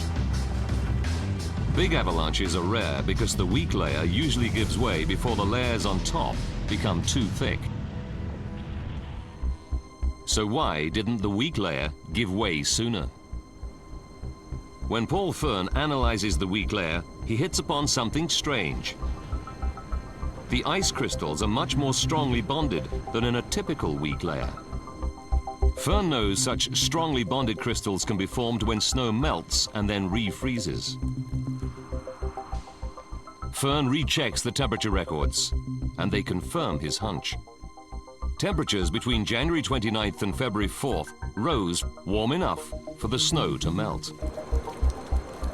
But by February 5th, the temperature plummets to below zero again, and the snow above Galtur refreezes.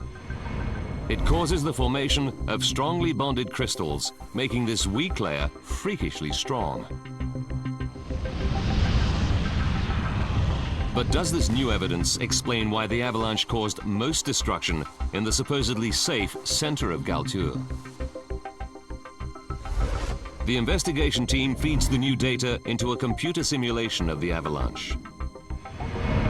The result is mystifying. The computer predicts that this avalanche would still stop before it reaches the green zone.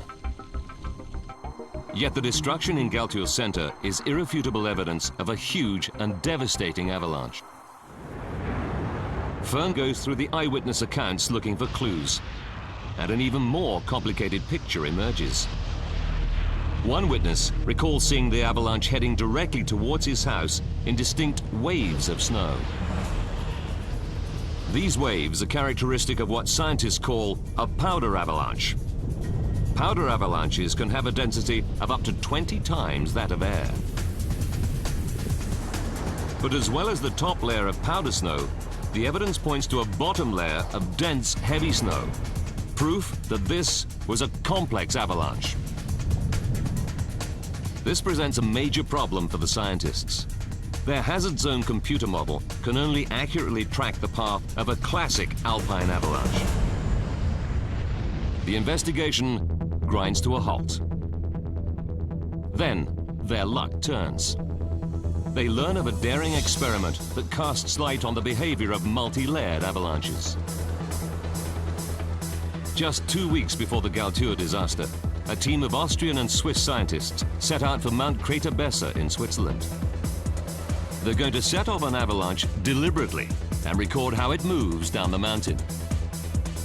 2 Doppler avalanche radars transmit short pulses of microwave energy that will document the avalanche's progress second by second.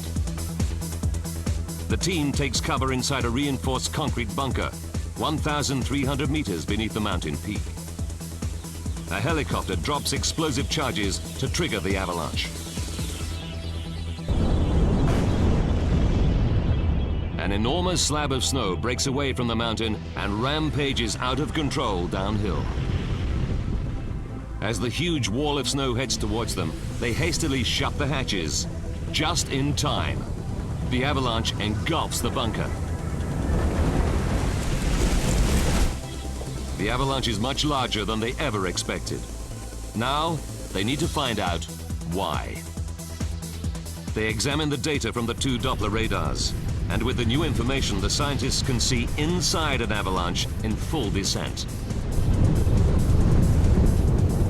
The bunker experiment reveals that as the avalanche cascades down the side of the mountain, it picks up fresh layers of snow that lie in its path.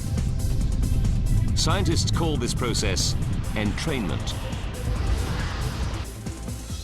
A crude way to describe entrainment would be being out on a slope that's all wet and rolling a snowball down the slope, and the snowball gets bigger and bigger as it goes to the bottom of the hill.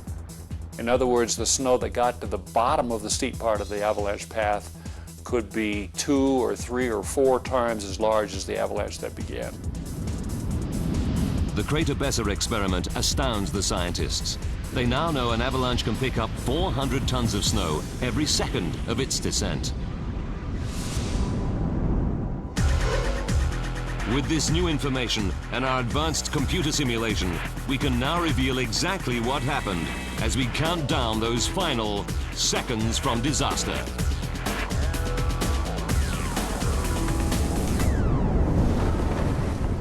January 26, 1999.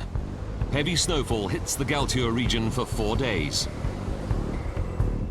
From January 29th through to February the 4th, temperatures rise. Snow begins to melt, creating a weak layer on the snow cap above Galtur. February the 5th, temperatures suddenly drop, and for the next 19 days, the Austrian Alps endure unseasonably high snowfall. Winds of 120 kilometers per hour help to build up a huge snowpack on the mountain above Galtur. February 23rd, 2 minutes to disaster. A giant snow slab, estimated to weigh 170,000 tons, the equivalent of 428 fully laden jumbo jets, breaks away from the mountain. 60 seconds to disaster. The avalanche rushes down the mountain. Calculations now show it increases in size by an estimated 20,000 tons. It reaches a top speed of 417 kilometers per hour. 4 p.m. Disaster strikes Galtour. The heavy, dense layer of snow hits buildings with an enormous force, the equivalent of a 25-ton truck hitting a brick wall at 80 kilometers per hour. But the upper, lighter layer of powder snow is traveling at 417 kilometers per hour.